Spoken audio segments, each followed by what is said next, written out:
युद्ध, अकाल, संसाधनों की कमी और जलवायु परिवर्तन। उस आदमी ने समझाया कि अब लोगों को इन समस्याओं से और पीड़ा नहीं सहनी पड़ेगी। इस पल से वे, जो सदियों से केवल देखते चले आ रहे थे, अब चुपचाप खड़े रहना छोड़ देंगे और सीधे लोगों की मदद के लिए आगे आएंगे। संयुक्त राष्ट्र सम्मेलन में उस आदमी ने घोषणा की कि सभी जादूगरों की ओर से एक ग्रैंड मैस के रूप में वह अपने नाम पर यह वादा करता है। उसका नाम था जोंग यूई ह्योक।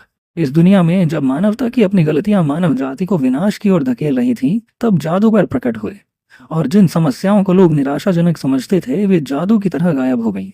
नहीं, वे जादू की तरह नहीं बल्कि स्वयं जादू के द्वारा हल हुई। हम देखते हैं खुद ग्रैंड मेज ह्योक एक बच्चे को इमारत के मलबे से बाहर निकालकर उसे बचा लेते हैं। जादू से बचाई गई यह दुनिया पहले कभी न देखे गए स्वर्ण युग में प्रवेश कर गई।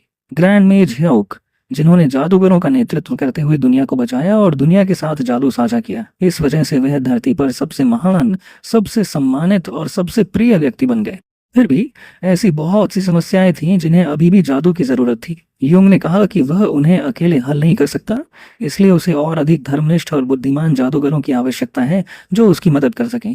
फिर उसने बचाए हुए लड़के की ओर देखते हुए कहा कि उसे उसकी मदद चाहिए। उसने यह वादा किया कि एक महानतम ग्रैंड मैस के रूप में वह उस लड़के को दूसरा महानतम ग्रैंड मैस बनाएगा। फिर उसने उससे पूछा, जब वह समय आएगा क्या तुम मेरी मदद करने का वादा करोगे? और यूजीन नाम के उस लड़के की ओर अपनी छोटी उंगली बढ़ा दी। यूजीन ने अपने गुरु की उंगली थाम ली और खुशी खुशी मुस्कुराते हुए वादा किया कि वह ऐसा करेगा। 26 साल बाद एक अंधेरे गलियारे में एक लड़की अपने शिक्षक को पुकार रही थी, जबकि वह उसे भयभीत भाव से देख रहा था। वह रो रही थी, जमीन पर रेंगते हुए उससे उसे बचाने की भीख मांग रही थी। वह कह रही थी कि कुछ गड़बड़ है, वह अपने पैरों को हिला नहीं पा रही है। उस आदमी ने उसकी ओर देखा और पाया कि उसका निचला शरीर ऐसा लग रहा था जैसे पूरी तरह पिघल चुका हो। तभी एक हाथ धीरे धीरे उनकी ओर बढ़ रहा था। जैसे ही वह हाथ लड़की को छूता है, उसका सिर भी पिघलने लगता है और वह चीखते हुए उस आकृति से रुकने की गुहार लगाती है, उससे एक आखिरी मौका देने की विनती करती है। जब वह हाथ उसे पूरी तरह पिघला देता है, उस दृश्य से विचलित आदमी पीछे कूद जाता है। उसे विश्वास नहीं हो रहा था कि यह सच में एग्जिस्ट करती है। परछाइयों से एक विशाल डरावनी आकृति उसकी ओर बढ़ती है। वह सोचता है कि वह हमेशा इसे बस बच्चों की डरावनी कहानी मानता रहा था। एक ऐसा व्यक्ति जो जादूगरों को खोज खोज कर अपनी भयानक बेसिल जादू से नष्ट कर देता है। ग्रैंड मेस जोंग यूई ह्योक की एकमात्र गलती, उसका त्यागा हुआ शिष्य यूजीन। आदमी चीखकर उस आकृति से कहता है कि वह और पास ना आए, अगर उसे कुछ चाहिए तो वहीं रुककर बात करे। जैसे ही आकृति आगे बढ़ती है, वह आदमी उस पर एक आग का गोला फेंकता है और चिल्लाता है कि वह पास ना आए। आग का गोला राक्षस कहलाने वाले यूजीन के चेहरे पर सीधा लगता है और आदमी भागने की कोशिश करता है। वह सोचता है कि इस दुनिया में चाहे कुछ भी हो, उस पर विश्वास किया जा सकता है क्योंकि यहाँ जादू है। लेकिन वह चीज, वो घिनौनी गंदी चीज, वो जादू नहीं हो सकती। अचानक यूजीन उस आदमी का सिर पकड़ लेता है और उसे पिघलाना शुरू कर देता है। एक अंधेरे कमरे में लोग एक दरवाजे के चारों ओर इकट्ठा थे, यह सोचते हुए कि वह शोर किस बारे में है। उन्हें कुछ दिखाई नहीं दे रहा था और वे सोच रहे थे कि क्या यह सच में कोई बचाव अभियान है। तभी एक खड़खड़ाहट के साथ दरवाजा खुलता है और वे खुशी से चिल्लाते हैं कि आखिरकार वह भयानक दिन खत्म हो गया, हमें बचाने लोग आ चुके हैं।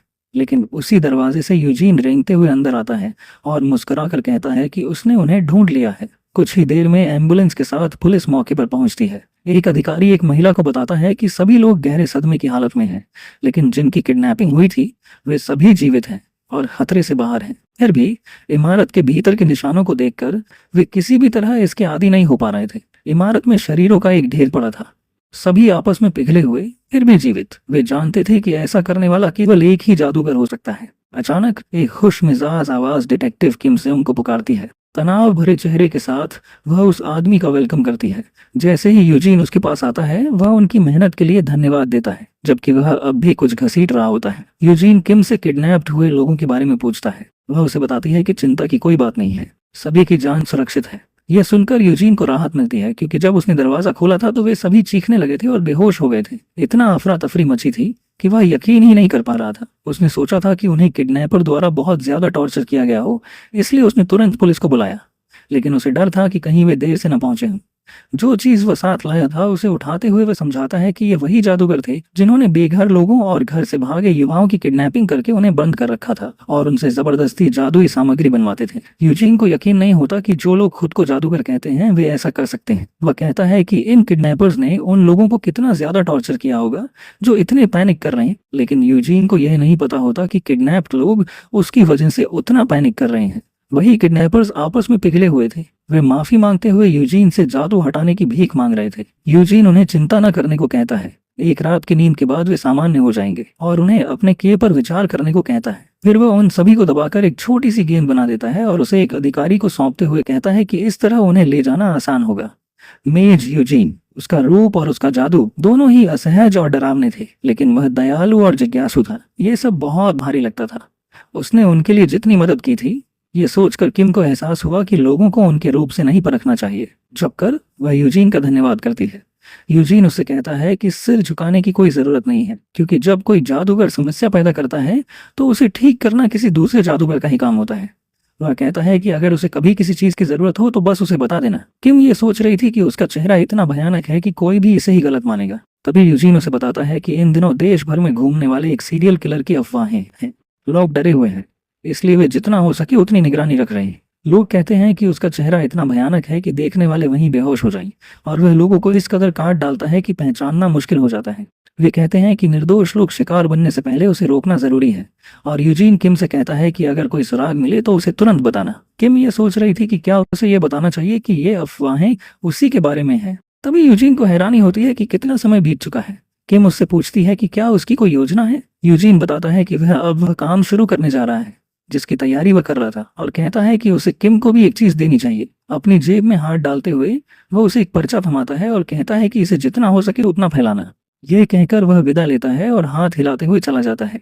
किम उस पर्चे को देखती है और जो वह देखती है उसे चौंक जाती है। वह सोचती है कि क्या यूजीन को अपनी स्थिति का बिल्कुल एहसास नहीं है और क्या वह सच में यह करने जा रहा है। उधर यूजीन मुस्कुराता हुआ दूर चला जाता है। जादूगरों ने इस दुनिया को बचाने की घोषणा किए हुए 30 साल हो चुके थे। अब जादू लगभग हर उद्योग के लिए अनिवार्य बन चुका था, खाने से लेकर दवा, संस्कृति, सुरक्षा और यहाँ तक कि मौसम नियंत्रण तक। फिर भी जादूगरों की संख्या पर्याप्त नहीं थी। शहर के केंद्र में एक आवाज गूंजती है, लोगों से मदद की अपील करते हुए। कहती है कि व्यवस्थित शिक्षा और अपने ज्ञान के साथ वे उनके मैजिकल टैलेंट को बाहर निकालने के लिए मदद करेंगे, और उनसे ऐसे जादूगर बनने को कहते हैं जो दुनिया को रोशन करे। यह संदेश था निर्देशक चोई सेओक का, जो जादू शिक्षा में अधिकारियों के साथ काम करता था। लेकिन उसी विशाल बिलबोर्ड के नीचे एक अजीब सा दिखने वाला आदमी खड़ा था, लोगों को यूजीन मैजिक अकादमी में शामिल होने का न्योता दे रहा था। वह समझाता है कि वहाँ तरह तरह का जादू सिखाया जाता है जो प्रवेश परीक्षाओं, रोजगार और व्यवसाय शुरू करने में मदद करेगा। यूजीन ने इस बारे में बहुत सोचा था। भले ही वह अपने गुरु के साथ नहीं रह सकता था, फिर भी वह सोचता था कि उसने जो वादा किया था उसे कैसे निभाए, क्योंकि अब भी बहुत सी समस्याएं थीं जिन्हें जादू की जरूरत थी। इतना सारा जादू जिसका उद्देश्य दुनिया को बेहतर बनाना न था, अब भी दूसरों को नुकसान पहुंचाने और उनका शोषण करने के लिए इस्तेमाल किया जा रहा था। जब जब ऐसी घटनाएं सामने आती, वह उन्हें अलग अलग मामलों में ठीक करने की कोशिश करता रहा, लेकिन इससे समस्या की जड़ कभी हल नहीं हो सकती थी। कुछ न कुछ ऐसा होना चाहिए था जो वह कर सके। यूजीन इस बारे में पार्क की एक बेंच पर बैठकर सोच रहा था, और एक ग्रैंड मैज के डिसाइपल के रूप में यह सोच रहा था कि वह क्या कर सकता है। वह दुनिया के लिए कोई वास्तविक योगदान देना चाहता था, ऐसा कुछ जिसका असर जितना हो सके उतना बड़ा हो। तभी यूजीन की नजर किसी चीज पर पड़ी। उसने देखा कि एक शिक्षिका बच्चों के एक समूह को लेकर चल रही है और उन्हें आसपास की चीजों के बारे में बता रही है। लेकिन जैसे ही उस महिला की नजर यूजीन पर पड़ी, वह डर के मारे रुक गई। बच्चे उससे पूछने लगे कि वह रुक क्यों गई है। इस पर टीचर कहती है, उधर मत देखो, और उन्हें यूजीन से दूर ले जाने की कोशिश कर रही थी। लेकिन बच्चों की ओर देखते हुए यूजीन को आखिरकार जवाब मिल गया। ऐसे धर्मनिष्ठ, बुद्धिमान और दयालु जादूगरों की संख्या बढ़ाने का तरीका जो खुद को दुनिया के लिए समर्पित करें। और हम फिर से वही आते हैं जहां वह अपनी अकादमी का प्रचार कर रहा था। अपनी स्कूल का एक पर्चा उस डरी हुई महिला को थमाते हुए उसने उससे पूछा कि क्या उसके बच्चे ने कभी जादूगर बनने का सपना देखा है। उसने बताया कि बचपन में जादू सीखने से बच्चों की एकाग्रता, क्रिएटिविटी और बहुत सारी चीजों में मदद मिलती है। यूजीन ने सोचा कि अगर वह जादूगरों को खुद तैयार कर सके तो यह तरीका काम कर सकता है। वह महिला को अपने स्कूल के बारे में और समझाने की कोशिश करता है, लेकिन वह अपने बच्चे को लेकर भाग जाती है। यूजीन ने सोचा कि यह स्वाभाविक ही है, क्योंकि किसी को भी अपने बच्चे की शिक्षा के बारे में सोच समझकर फैसला लेना पड़ता है। लेकिन इससे भी ज्यादा जरूरी बात यह थी कि वह अभी तक एक भी पर्चा नहीं बांट पाया था, क्योंकि शायद ही कोई उसकी ओर आ रहा था। उसने सोचा कि आजकल लोग वाकई बहुत व्यस्त हैं, इतनी तेजी से निकल जा रहे हैं कि उसे बात करने का मौका भी नहीं मिल पा रहा। उसे उनका ध्यान खींचने का कोई तरीका चाहिए था। तभी उसकी नजर किसी चीज पर पड़ी। अचानक एक चरमराने की आवाज गूंज उठी और लोग पलटकर देखने लगे कि यह आवाज किस वजह से है। लोगों ने देखा कि यूजीन उनसे कहीं ज्यादा बड़ा होता जा रहा है, इतना बड़ा जितना उन्होंने पहले कभी नहीं देखा था। यूजीन ने सोचा कि उसे और भी बड़ा होना पड़ेगा और उसका शरीर फैलने लगा। वह जितना बड़ा होता उतने ही ज्यादा पर्चे बांट सकता था। उसने एक हिलते डुलते ट्यूब मैन से प्रेरणा ली और उसके शरीर से नूडल्स जैसे हाथ उगने लगे। आखिरी काम बस इतना था कि पर्चों को थोड़ा बदल दिया जाए। इसके बाद वह लोगों को पर्चे बांटने लगा, लेकिन उनके सामने खड़े उस विशाल राक्षस को देखकर सभी लोग भाग खड़े हुए। यूजीन ने अपने नूडल्स जैसे हाथ बढ़ाकर उनके सामने पर्चे कर दिए और उन्हें रोकते हुए अपने स्कूल में शामिल होने को कहा, जबकि उसका मुंह खुद पर्चे पर उभर आया था और लोगों को उसके स्कूल के बारे में बता रहा था। यूजीन इस पर बहुत उत्साहित हो गया और सोचने लगा कि उसे यह ख्याल पहले क्यों नहीं आया। आखिरकार ध्यान खींचने वाला मनोरंजन तो मार्केटिंग की बेसिक होती है। जब वह छोटा था तब उसके गुरु उसे एक मनोरंजन पार्क ले गए थे, जहां उसने ऊंचे ऊंचे जोकर देखे थे। वह अनुभव उसके लिए बहुत मजेदार और यादगार रहा था। जादू के जरिए लोगों को खुश और मेमोरी में रहने वाला अनुभव देना भी जादू को भलाई के लिए इस्तेमाल करने का एक तरीका था। तभी पीछे से एक तेज आवाज आई, जिसने उसे एक सीरियल किलर कैनिबल मैज कहा, जो जादूगरों और आम आदमियों दोनों की हत्या करता है। यूजीन हैरान रह गया। अचानक एक आग का गोला आकर यूजीन के सिर से टकराया और उसे जला दिया। एक आदमी चौंक कर उसके सामने गिर पड़ा, लेकिन यूजीन ने जमीन पर गिरने से पहले उसे बचाने के लिए अपने हाथ से उसे दूर धकेल दिया। जिसने यह अटैक किया था वह कहता है कि वह यह देखने आया था कि उसकी अकादमी के सामने इतना शोर क्यों हो रहा है, और उसे यह देखकर हैरानी हुई कि यहाँ वह सीरियल किलर राक्षस मौजूद है। उस आदमी ने कहा कि यह भविष्य के जादूगरों का स्कूल है, और यूजीन से पूछा कि वह यहाँ हंगामा करने की हिम्मत कैसे कर सकता है। और ये वही बंदा है जो कुछ देर पहले अपनी अकादमी का एडवर्टाइजमेंट उस बिलबोर्ड पर कर रहा था।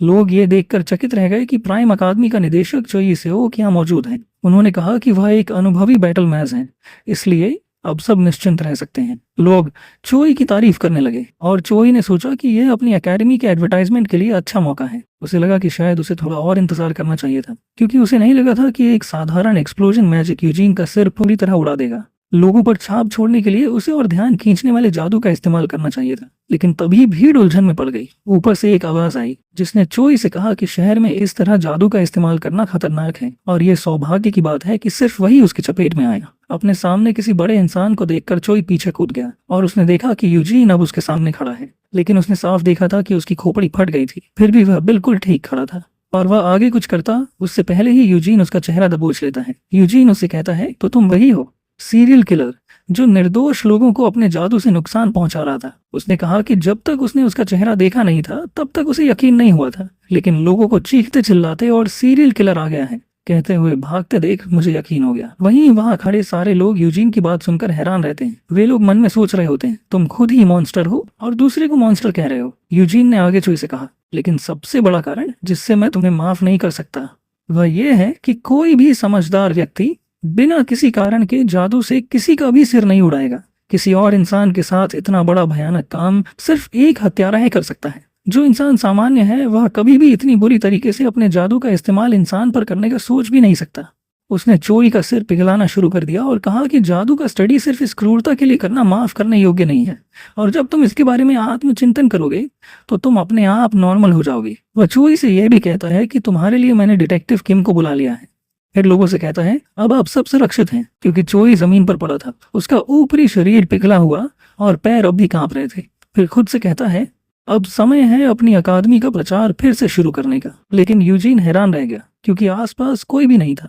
एक दूसरी जगह दो लोग अपने फोन देख रहे थे और सोच रहे थे कि यूजीन कितना डरावना है। उन्हें यकीन नहीं हो रहा था कि ऐसा कोई व्यक्ति दिन दहाड़े घूम सकता है। वे सोच रहे थे कि शायद उसने खुद को छुपाने के लिए जादू का इस्तेमाल किया होगा, क्योंकि यह उसका असली चेहरा हो ही नहीं सकता। इस पर उस लड़के ने कहा कि अफवाहें थीं कि यूजीन ग्रैंड मैज का डिसाइपल रह चुका है, और वे दोनों इस बात को लेकर चिंतित थे कि कहीं यह सच तो नहीं। लड़की ने फोन छीन लिया और कहा कि वे किसी से पूछ सकते हैं। वे एक लड़की के पास गए। पिंक टोपी वाली लड़की अपने बॉस से पूछती है, क्या आपका काम हो गया? वहीं वह लड़का उस लड़की को रोकते हुए कहता है, अरे रुको, क्या तुम भूल गई हम किसके नीचे काम करते हैं? और हम देखते हैं उनकी बॉस खुद ग्रैंड मेज ह्यूक की बेटी और डिसाइपल है, और उसने अकेले ही बहुत सारे लोगों को हरा दिया होता है। पिंक टोपी वाली उसके पास आते हुए कहती है, ये देखो मोबाइल में क्या है, वहीं नीचे से एक इंसान उस पर हमला करने वाला होता है, लेकिन उसकी तरफ बिना देखे ही वह उसे पेड़ की जटाओं से जकड़ लेती है। पिंक कैप वाली अपने बॉस से पूछती है, क्या वह फोटो में दिख रहे आदमी को पहचानती हैं? और बताती है कि अफवाहें हैं कि यह आदमी ग्रैंड मैज का डिसाइपल था। वहीं उस लड़के को लग रहा था कि ये सब बेकार हैं और उन्हें बस डांट ही पड़ेगी। ग्रैंड मैज के कई शिष्य थे, इसलिए उन्हें यकीन नहीं था कि कोई गुमनाम व्यक्ति खुद को उसका शिष्य बताएगा, लेकिन उनकी बॉस ने फोन देखते ही तुरंत पहचान लिया। वह यूजीन था। वे यह देखकर हैरान रह गए कि वह सच में उसे जानती है। फिर पिंक टोपी वाली अपने बॉस से पूछती है, बॉस आप गुस्सा तो नहीं है ना? और तभी उन्होंने देखा कि उसने फोन को कुचलकर टुकड़े टुकड़े कर दिया। आदमी अपने फोन के टूटने पर चीख पड़ा और लड़की ने उसे नाराज करने के लिए माफी मांगी, लेकिन वह लड़की आश्वस्त थी। इतने सालों बाद भी वह उस चेहरे को कहीं भी पहचान सकती थी। ग्रैंड मैज और यूजीन के साथ बिताए अपने समय को याद करते हुए उसे लगा कि आखिरकार उसे अपने पिता के सामने खुद को साबित करने का मौका मिल गया है। पिता के सभी शिष्यों में वह ग्रैंड मेज की बेटी सबसे श्रेष्ठ है, ये वह साबित करेगी और यूजीन उसका सबूत होगा। वापस शहर के केंद्र में यूजीन ने चोई के शरीर को फिर से जोड़ दिया। उसने चोई से गलतफहमी के लिए माफी मांगी और कहा कि उसे पता ही नहीं था कि वह किसी अकादमी का निदेशक है। चोई ने माफी स्वीकार की और यूजीन से कहा कि वह जल्दी चला जाए क्योंकि वह अब आराम करना चाहता है। यूजीन ने कहा कि उसे उसकी अकादमी के सामने प्रचार करने के लिए दुख हो रहा है, लेकिन अगर उसे बुरा लगा था तो वह जादू से हमला करने के बजाय बात करके भी सुलझा सकता था। इससे चोई गुस्सा हो गया और मन ही मन कहता है कि अगर यूजीन ऐसा दिखता कि उससे बात किया जा सकता है तो वह ऐसा ही करता। डिटेक्टिव किम ने फिर यूजीन से कहा कि किलर जैसे मामलों को पुलिस पर छोड़ दे और खुद अपनी नई अकादमी पर ध्यान दे। उसने कहा कि अगर कभी उनकी मदद की जरूरत पड़ी तो वे खुद उससे संपर्क करेंगे। यूजीन ने उसकी बात मान ली और कहा कि वह अब कहीं और जाकर अपना प्रचार जारी रखेगा। किम ने कहा कि वह उसका हौसला बढ़ाती रहेगी। फिर उन्होंने उससे अपना ख्याल रखने को कहा और हाथ हिलाकर विदा ली, यह सोचते हुए कि भले ही वह अब बच्चा नहीं है, फिर भी वह चिंता किए बिना नहीं रह पा रही थी। इसके बाद यूजीन कहता है कि वह अगला प्रचार एलिमेंट्री स्कूल के सामने करने की कोशिश करेगा। यह सुनते ही पुलिस वालों के चेहरे डर से उतर गए। उसे टीचर यूजीन कहलाने का विचार अच्छा लगा। वह ढेर सारे छात्रों को इकट्ठा करने और अपनी अकादमी को उसी तरह शुरू करने के लिए दृढ़ था, क्योंकि वह ऐसा शिक्षक बनना चाहता था जो महान जादूगर तैयार करे। अगर आपको ये वीडियो पसंद आया हो तो एक लाइक ज़रूर ठोक देना। आपका एक लाइक हमें और भी बेहतर कंटेंट लाने की ताकत देता है। नीचे कमेंट करके बताओ कि अगला एपिसोड किस मनवा पर चाहिए, और वीडियो को अपने दोस्तों के साथ शेयर करना मत भूलना जिन्हें ऐसी दमदार कहानियाँ पसंद हैं। और हाँ, अगर आप पहली बार चैनल पर आए हैं तो सब्सक्राइब करके उस बेल आइकन को ज़रूर दबा देना, क्योंकि ऐसे ही फायर एपिसोड्स आते रहेंगे।